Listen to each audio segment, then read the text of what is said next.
Assalamualaikum warahmatullahi wabarakatuh.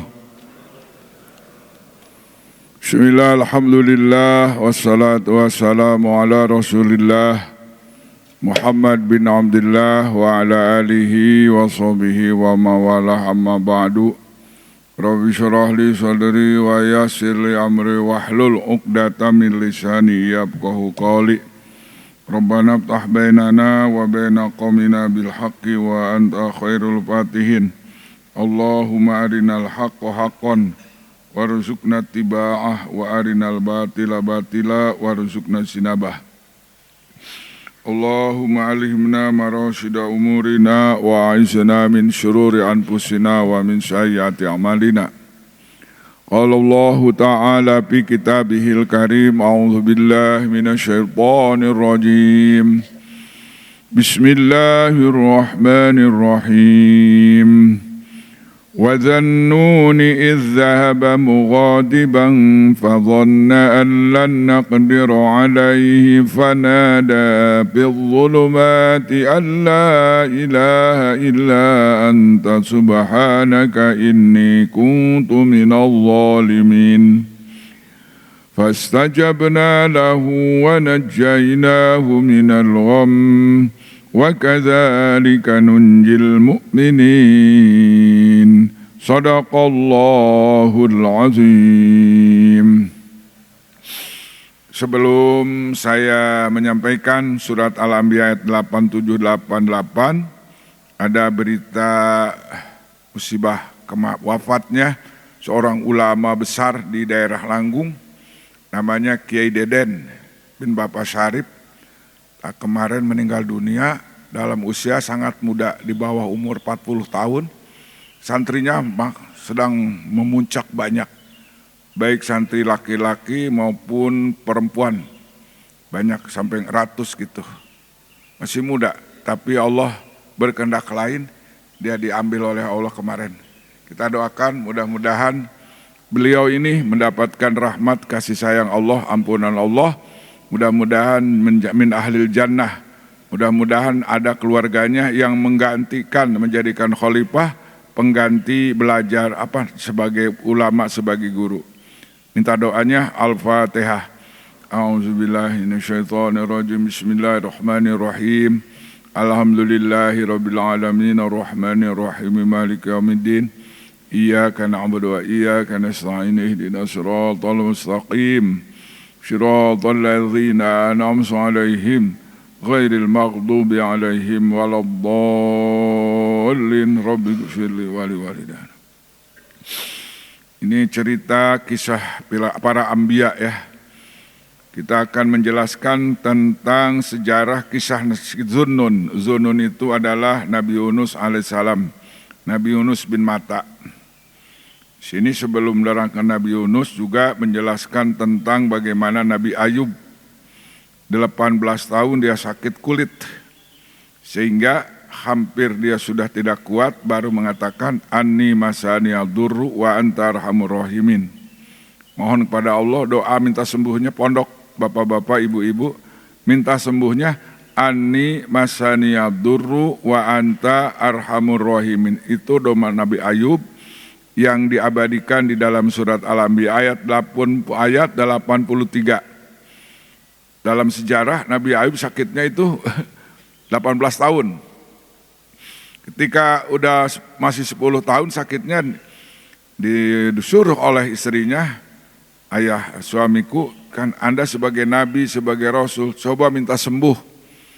Kata Nabi Ayub, saya terlalu masih lama, masih panjang masa sehatnya daripada sakitnya, aku malu, katanya minta.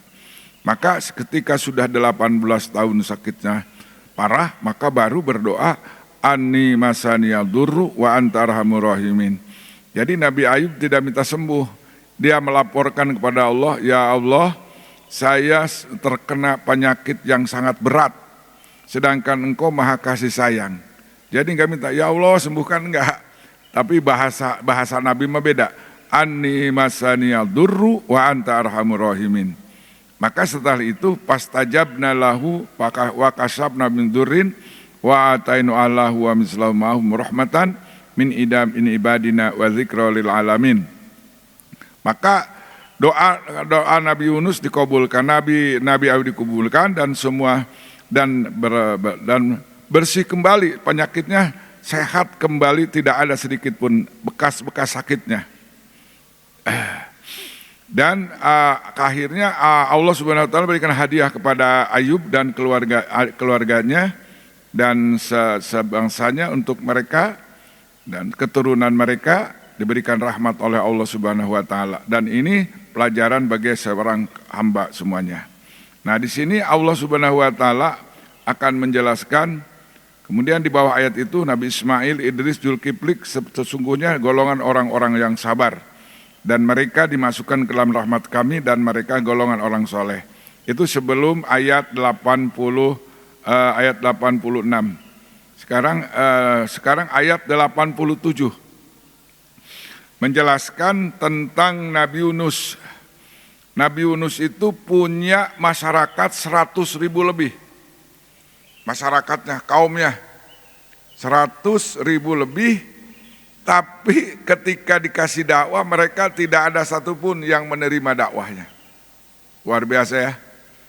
Jadi orang Bani Israel dari sampai sekarang, ya Allah ceritanya mengerikan. Jadi jangan kaget bapak-bapak, ibu-ibu, kenapa ada genosida. Jadi dari zaman dulu orang Bani Israel itu kalau jahatnya nggak tanggung-tanggung. Wayak tuluna nabi ghairi hakin, mereka membunuh nabinya. Nabi Zakaria disembelih Pak, potong orang-orang Yahudi, jahat ya.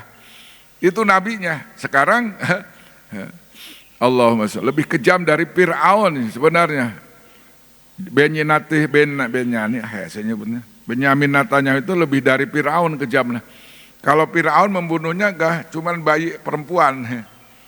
Tapi kalau si laknatullah si Netanyahu itu membunuhnya segala umur, kakek-kakek, nenek-nenek lagi hamil dibantai rumah sakitnya, apalagi relawannya dibantai juga. Itu di atas iblis ya, di atas iblis si laknatullah itu, si Netanyahu itu.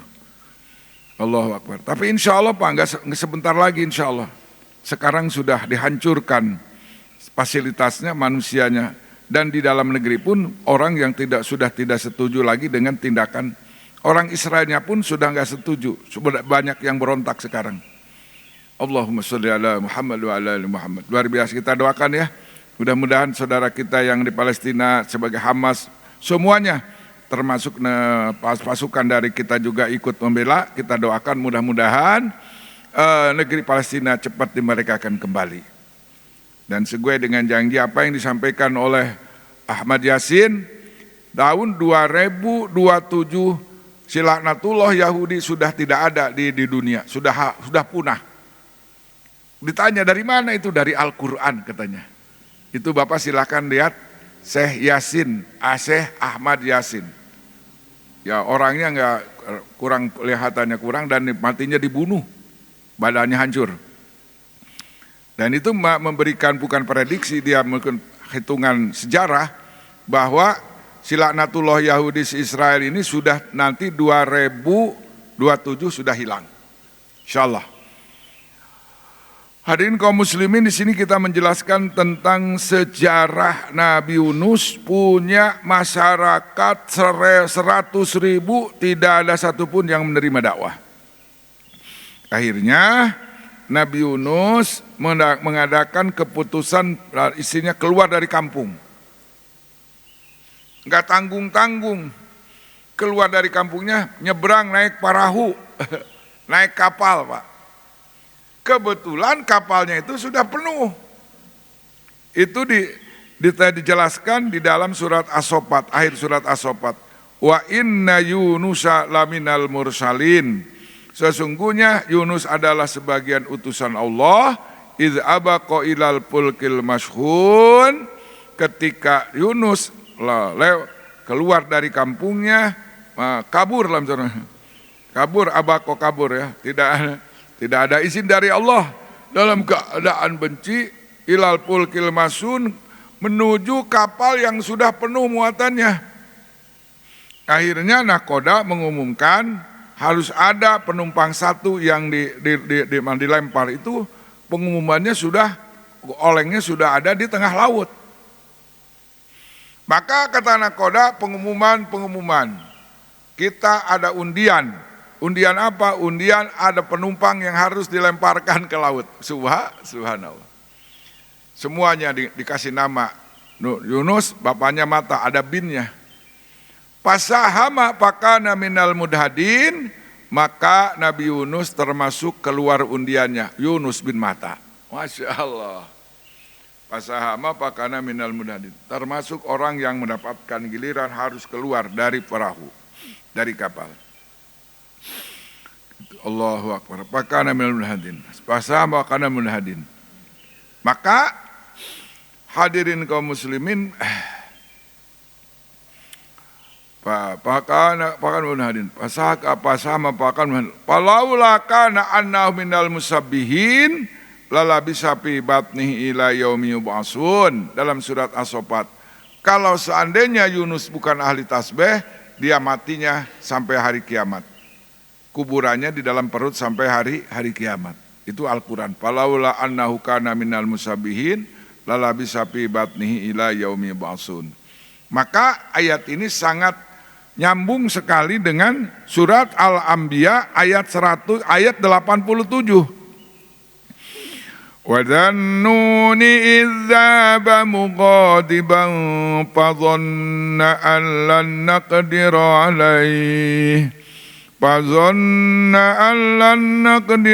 alaihi fanada bizzulumati an la ilaha illa anta Subhanaka inni kuntu minadh dhalimin. Fastajabna lahu wa najjaynahu minal gham wa kadzalika nunjil mu'minin. Al-Anbiya ya, surat yang ke-21. Suratnya ke-21 ayatnya 87-88. Wazannuni, dan ingatlah kisah Zunnun, yakni Nabi Yunus bin Mata, ketika dia pergi dalam keadaan marah. Kenapa marah? Karena masyarakatnya menolak dakwah, itu kan? Fadhanna alla naqdiru alaihi, lalu dia menyangka bahwa kami tidak akan menyulitkannya. Disangkanya Nabi Yunus punya prediksi, kalau saya keluar dari kampung kesulitan, kebingungan akan hilang, bebas tugas, tidak pusing, nggak mau pusing. Punya masyarakat 100.000, nggak ada 100.000 lebih, nggak ada satupun yang menerima dakwah, pusing. Kata Nabi Yunus, pusing supaya tenang. Disangkanya dia keluar dari kampung itu tidak akan diberikan kesulitan oleh Allah. Fadhanna alla naqdiru alaihi, maka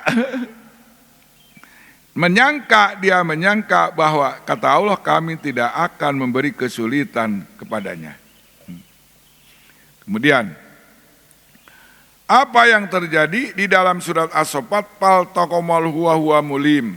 Di dalam surat As-Saffat sudah dapat sudah dilempar itu, pal takomalhu tuwa mulim, langsung ditelan oleh Junnun, lauk hiu, cek sebareh mah, lauk hiu, lauk paus, wallahu alam. Junnun itu. Bagaimana setelah ada di dalam perut ikan, Nabi Yunus menada menjerit-jerit kepada Allah, berdoa kepada Allah, membawa zikir di dalam kegelapan malam, kegelapan ikan, kegelapan laut. Apa yang dibaca oleh Nabi Yunus? La ilaha illa anta subhanaka inni kuntu minaz zalimin.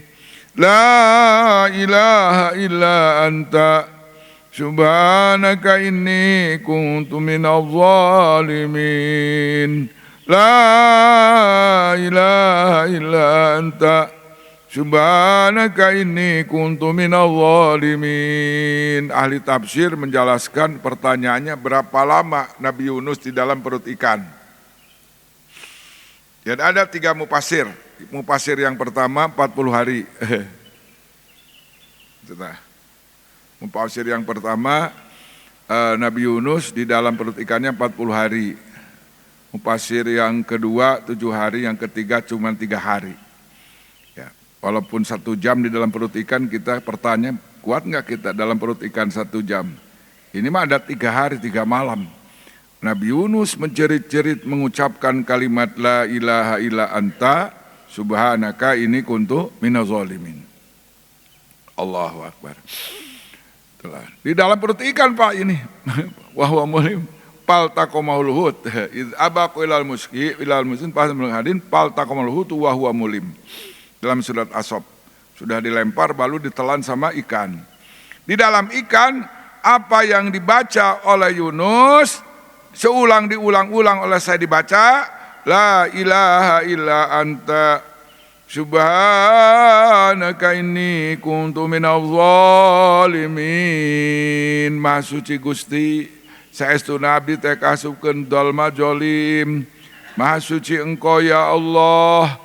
Maha suci Engkau ya Allah, sesungguhnya aku adalah orang zalim ya Allah.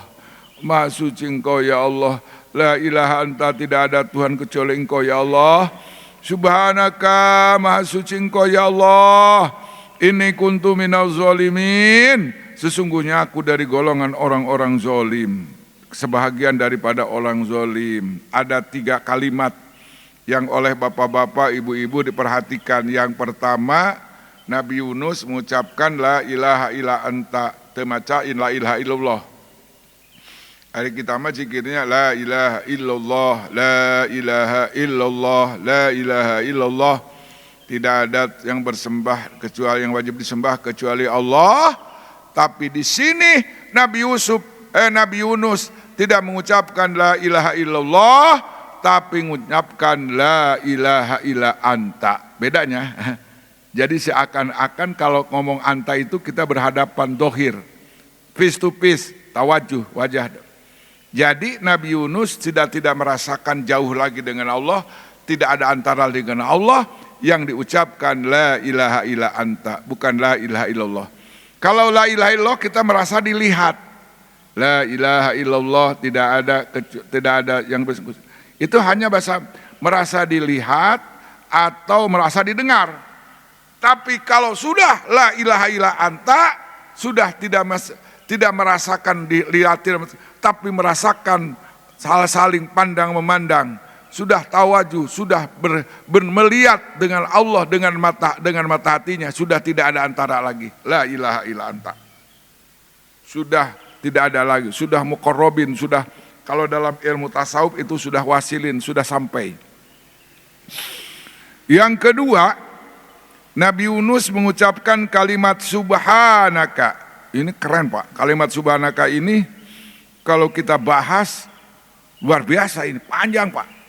Kalimat subhanak ini. Bacanya bukan subhanallah, tapi subhanaka lagi. Nyambung dengan la ilaha illallah jeung subhanaka. Tapi kalau ada zikir dari Nabi mah subhanallah wa bihamdihi subhanallahil azim. Itu kata Nabi, ada 2 kalimat yang pendek dibacanya. Mudah dibacanya untuk lisan, berat kalau ditimbang 2 kalimat itu Allah jatuh cinta. Bacanya subhanallah wa bihamdihi subhanallahil azim. Apal ya? Sudah apal semua ya? 2 kalimat itu pendek dibacanya, ringan pada lidah. Tapi ketika ditimbang berat sekali. Sakilatani alal mizan habibatani ila rahman. Kalimat itu membuat Allah jatuh cinta. Kalimatnya subhanallah, bukan subhanaka. Nah, itu khobariyah ya. Di sini unsaiyah. Subhanaka maha suci Engkau. Ini pernah dibaca sama siapa? Sama malaikat. Subhanaka la ilma lana. Ternyata bapak-bapak, ibu-ibu, kalimat subhanallah ini bukannya manusia saja yang bertasbih. seluruh makhluk yang ada di langit di bumi bertasbih kepada Allah. Baca dalilnya, ada banyak di dalam Al-Quran. Sabbaha lillahi ma fis samawati wa ma fil ardil madi. Telah bertasbih makhluk yang ada di langit dan bumi. Lautan, termasuk ikan-ikan bertasbih. Pohon-pohon bertasbih. Coba bayangin. Yusabbihu lillahi ma fis samawati wal ard. Selalu bertasbih. Kalau sabaha tadi fil madi, yusabbihu sekarang. Selalu bertasbih siang dan malam apa-apa yang makhluk di langit dan di bumi. Subhanallah. Bahkan di dalam surat Ra'd, Pak, coba saya kaget Bang surat Ra'd. Wa yusabbihu ra'du bihamdihi wal malaikatu min khifatihi. Petir ketika menggelegar ke telinga orang kita itu gak belegar, tapi dikasih informasi sama Allah, yusabbihur ra'du. Ternyata petir ketika menggelegar itu sedang bertasbih, Pak. Kalau kita mah takut sama petir ya, orang lagi tasbih, lagi baca tasbih. Wah, bihamdi, dengan memuji kepada Allah, subhanallah wa bihamdihi, subhanallah wa bihamdihi. Lagi baca gitu, kedengaran oleh kita, jeger. Awas petir, ada petir. Bunyi sampai begini. Sampai TV pun dimatikan. Mati, tapi TV matikan, HP matikan. Bisa bahaya itu. Ya, ancaman bagi orang penonton TV. Petir itu ancaman, padahal itu lagi membaca tasbih dan memuji kepada Allah. Bahkan wal malaikatu, malaikat pun ada yang bertasbih kepada Allah. Min khifatihi, karena takut kepada Allah. Jadi tasbih ini wiridan alam semesta. Ya, alam semesta. Maka Nabi Yunus mengambil tasbih subhanaka, maha suci engkau. Ada suatu peristiwa Nabi melewati kuburan. Kemudian Nabi mengambil pelepah kurma bayang basah, ditaruh di atas kuburan. Para sahabat nggak paham, ya Rasulullah apa maksudnya? Baginda ini menaruh pelepah kurma basah di atas kuburan. Kata Nabi, mudah-mudahan dengan pelepah kurma yang basah ini dengan tasbihnya meringankan dosa ahli kubur. Allahu Akbar. Jadi kalau kita ada kan kayu apa namanya, pohon apa tuh, kalau di kuburan ada ya ditancebin, itu ada manfaatnya, gitu kan. Apalagi orang yang baca tasbih, itu juga pohon juga ada manfaatnya, apalagi orang baca tasbih untuk ahli kubur ya, paham ya? Allahu Akbar.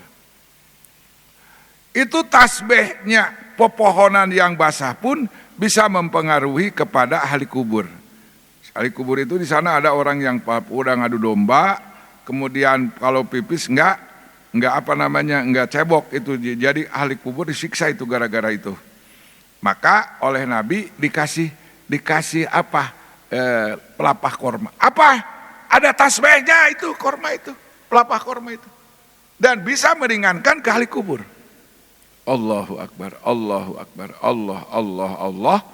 Maka Nabi Yunus berdoa dengan ketika mengucapkan la ilaha illa anta, maka yang diucapkan subhanaka, maha suci engkau ya Allah. Tuh. Pertama, mentajdid kalimah la ilaha illallah, memperbarui iman. La ilaha illa anta subhanaka, itu tajdidul iman. Kata Nabi di hadapan sahabat, jadidu imanakum, perbaharuilah iman-iman kalian. Maka para sahabat bertanya, wa kaifa nujaddidu imanana ya Rasulullah, bagaimana caranya untuk memperbaiki iman kami ya Rasulullah? Aksiru min qauli la ilaha illallah, perbanyaklah kalimat la ilaha illallah. Nabi Yunus bukan la ilaha dan tapi la ilaha illa anta. Sebelum Nabi Yunus masuk ke ke perut ikan yang dibaca la ilaha illallah, la ilaha illallah, biasa, normal. Tapi ketika di dalam perut ikan, Nabi Yunus mengucapkan la ilaha illa anta, memperoleh iman. Rumasa. Imannya lemah, akan dicas di dalam perut ikan, la ilaha illa anta. Kemudian ditambah lagi dengan kalimat subhanaka. Maka hadirin kaum muslimin, kalau ingin tahu, nah doa kalimat yang dibaca oleh Abi Hurairah itu, dia punya cangkang korma dibikin tasbih. Ada tasbih 1000 biji tuh. Jadi Abi Hurairah itu tidak mau berani tidur kalau belum membaca tasbih 1000 kali. Ada dalam hadis Sunan Sittah ada. Subhanallah, subhanallah, subhanallah, subhanallah, subhanallah, subhanallah, subhanallah. Baru tidur. Kenapa sih? Abi Hurairah beli tasbih, dia yakin, paham dengan Al-Quran, seluruh alam semesta ini zikirnya dengan tasbih. Subhanallah. Ahli tasbih. Dari torekohnya, Abi Hurairah itu zikirnya tasbih. Subhanallah, subhanallah. Berapa kali? 1000 kali. Tidur, nanti sudah tidur bangun, tahajud. Nah, kata Gusti Allah dalam surat As-Saff, falaula annahu kana minal musabbihin lalabisa fi batnihi ila yaumi yub'atsun.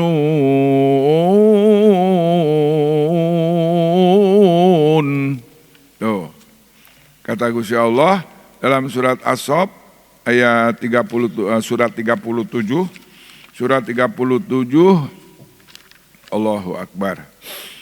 Ayatnya Allahu Akbar. Allah.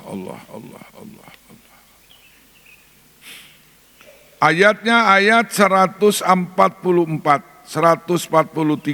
Falawla annahu kana minal musabbihin lalabisa fi batnihi ila yaumi yub'atsun.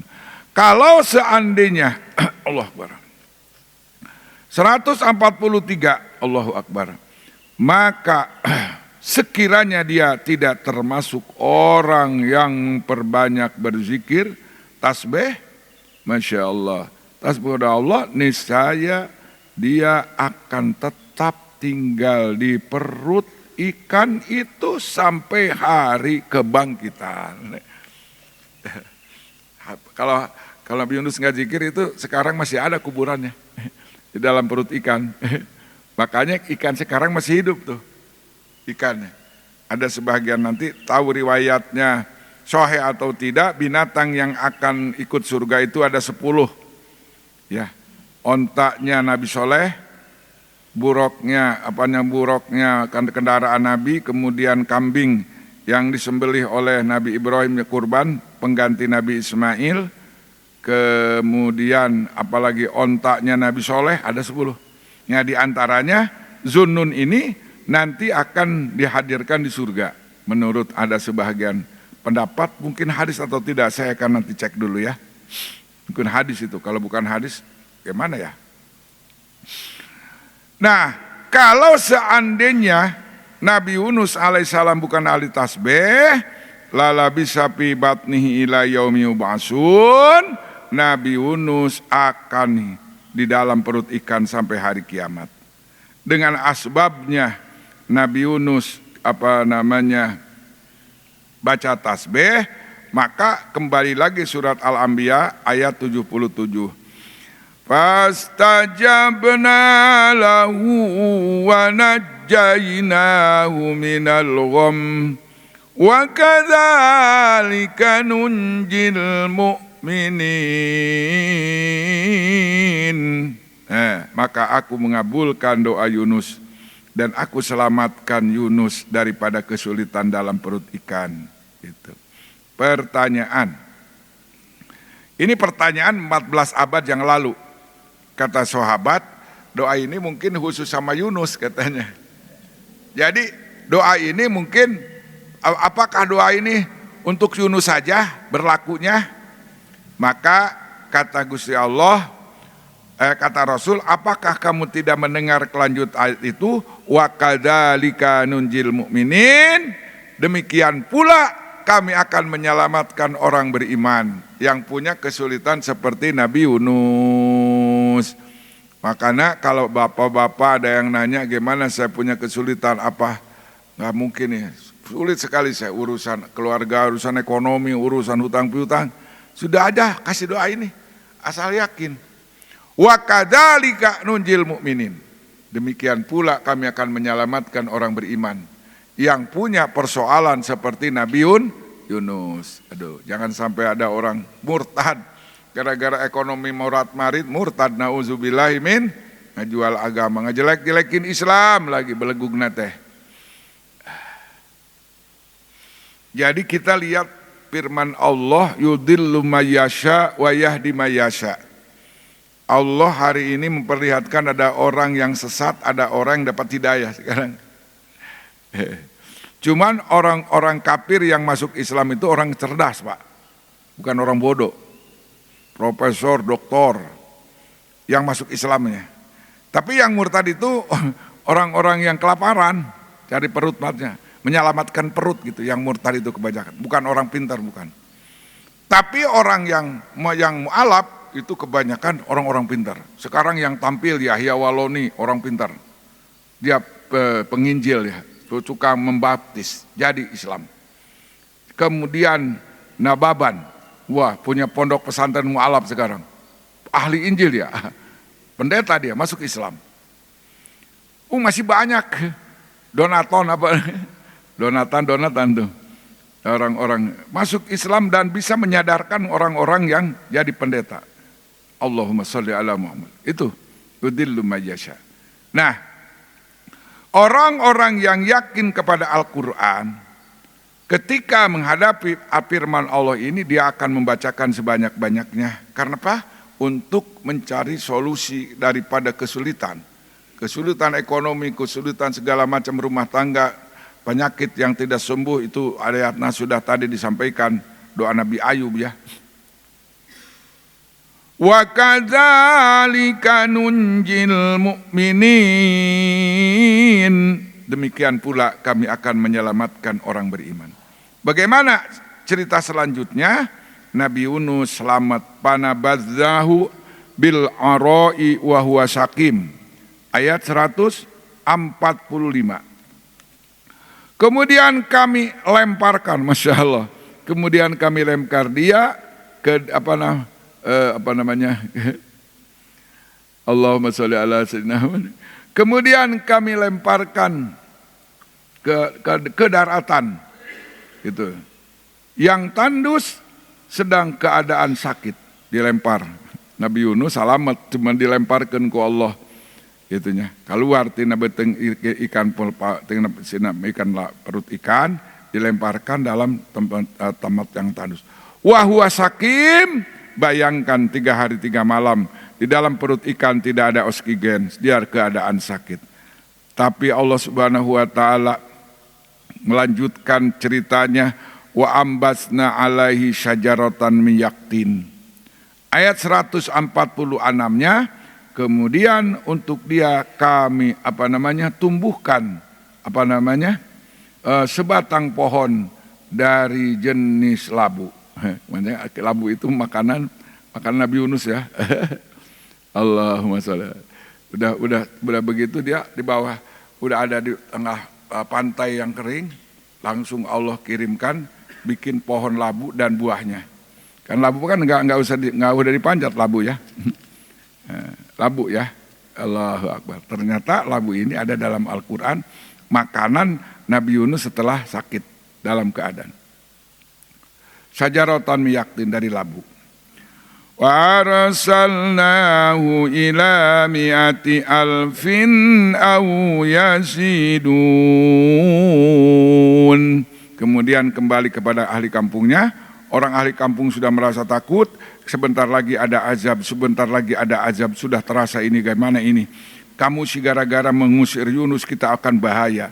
Ternyata setelah datang Yunus kembali baru insaf yang 100.000 itu insaf menyambut keadaan kepada dakwahnya Nabi Yunus. Allahu Akbar. Fa arsalna ila mi'ati alfin aw yazidun. Fa amanu famatta'nahum ila hin. Ayat 148 Allah sampaikan sehingga mereka beriman kepada Allah Subhanahu wa taala. Iman kepada Allah Subhanahu wa taala. Sehingga mereka beriman, karena itu kami anugerahkan kenikmatan hidup kepada mereka hingga waktu tertentu. Masya Allah, aman, untung kembali lagi Nabi Yunus. Kalau nggak kembali itu azab Allah datang. Nah, persoalannya ada 3 pelajaran buat kita. Nabi itu kalau meninggalkan satu perintah saja langsung ditegur sama Allah. Gitu. Kan tugas Nabi adalah tabligh ya, dakwah. Nah, karena nggak kuat Nabi Yunus, maka bagaimana kalau ada ustadz, mualim berhenti dakwah? Gara-gara nggak kuat, gara-gara ada godaan, serangan, berhenti dia dakwah. Maka akan ada teguran dari Allah. Nggak tahu tegurannya bagaimana. Apakah rumah tangganya acak-acakan, apakah cerai, apakah Allah alam. Nggak tahu. Kalau berhenti daripada tugas dakwah. Sebabnya apa? Ada hadis hadirin kaum muslimin yang sudah relevan hari ini. Idza azzamat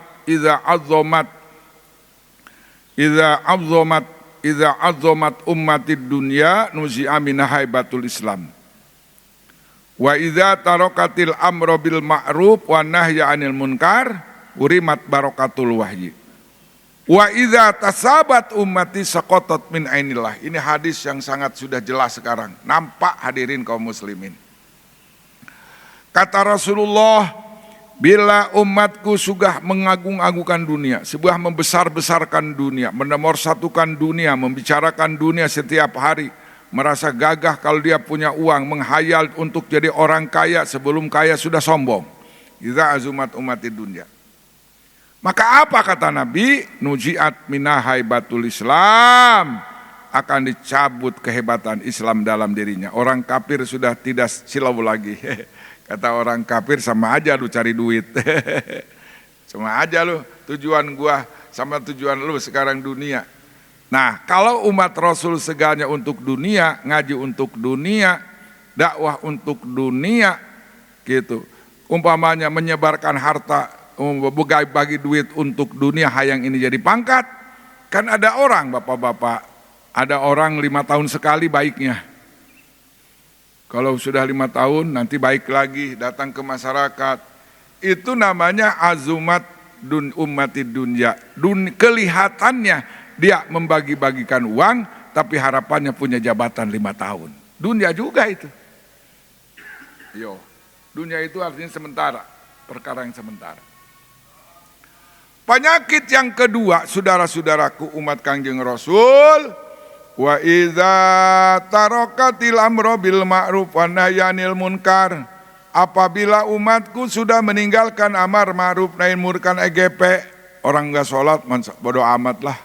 Emangnya gua pikirin orang pacaran laki-laki dengan perempuan buah haram ditegur, biasa aja, biarin. Masing-masing aja. Jangan mengganggu kesenangan orang tuh, udah kacau itu orang ulah kalau begitu.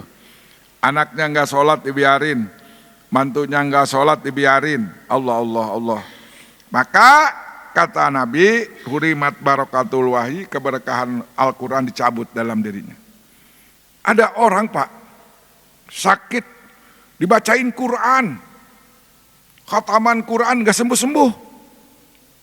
Ternyata orang sakit itu tuh membiarkan kemaksiatan. Muridnya bercampur antara laki-laki dan perempuan yang bukan mahram, seperti tidak ada larangan, dibiarkan saja. Maka sampai kukuran teu aya berkah. Naon sebabna? Kiaina membiarkan kemaksiatan. Enggak ada pengaruhnya. Tidak ada amar ma'ruf nahi munkar kepada santrinya, kepada muridnya. Ini awas. Yang terakhir, wa idza tasabat ummati saqatat ainillah. Apabila umatku sudah caci mencaci, sudah saling menjelek-jelekan, membongkar keaiban umat, ustadz dengan ustadz saling jatuhkan masalah puru. Tapi sekarang udah berhenti Pak ya. Tesis apa? Pembegal tuh? Nasab. Lumayan juga lama tuh di medsos pembegal nasab antara Islam dengan Islam. Kayaknya itu ada domba ya, domba diadu manusia. Wa idza tasabat ummati saqatat min ainillah. Apabila umatku sulah cacing mencaci, jelek menjelekan, saqatat min ainillah, jatuh dari rahmat Allah. Maka kita berdoa. Yang pertama bapak-bapak doa kunut nazilah ya. Kita nggak bisa berangkat ke sana, tidak bisa doa kunut nazilah. Kalau ada kenceleng di sini ada kotak amal Palestina, ya bawa kita lah semampunya kita. Alhamdulillah di masjid Al Munawwaroh ada apa? Ada kotak Palestina. Itu atau koordinatornya Pak Peri ya, yang suka ustaz di sini ya, dari Kispa ya. Ya itu ya, kita berdoa, punya harta kirimkan. Untuk apa? Supaya kita termasuk ada kepedulian terhadap saudara kita yang ada di Palestina. Karena kalau tidak ada peduli, tidak ada doa, itu Nabi mengancam Nabi, malam yahtama bi amril muslimin falaisa minna. Barang siapa yang tidak peduli terhadap orang muslim yang sedang menderita, maka Nabi tidak mau mengakuinya. Masya Allah. Hadirin kaum muslimin, barangkali yang saya sampaikan kita simpulkan, mudah-mudahan doa Nabi Yunus ini jadi pelajaran buat kita. Yang pertama kita mentahqiqan kalimat la ilaha illallah, yang kedua membaca tasbih, yang ketiga belum dibahas ya, inni kuntu minaz zolimin. Belum dibahas nih. Nabi Yunus mengaku dirinya zolim karena meninggalkan dakwah. Nah para ustad mendingan doa robbana zolamna ampusana, terus doa dari la ilaha illa anta subhanaka inni kuntu minaz zolimin. Itu nasihat buat saya Pak ya. Ibu-ibu, bapak-bapak, itu nasihat buat saya, bukan buat bapak-bapak. Saya membacakan termasuk saya kena ayat ini. Banyak robbana zolamna anfusana wa ilam tagfir lana wa tarhamna lanakunus. La ilaha illa anta subhanaka ini kuntu minaz zalimin. Supaya kita ngaku dosa. Jangan ngaku hebat lah, ngaku dosa di hadapan Allah. Nggak bisa ngaku hebat di hadapan Allah. Hadapan orang bisa, di hadapan Allah nggak bisa. Allah tahu keadaan kita, modal kita, kelemahan kita, ya. Nah, insya Allah kalau kita sudah sadar kalimat la ilaha illa anta ditahqiqan, kemudian memahasucikan Allah, kemudian kita ngaku dosa, insya Allah kesulitan kita di Indonesia akan diganti dengan kegampangan. Amin. Barakallahu li wa lakum. Subhanallah, subhanakallah bihamdika asyhadu an la ilaha illa anta astaghfiruka wa atubu ilaik. Mohon maaf.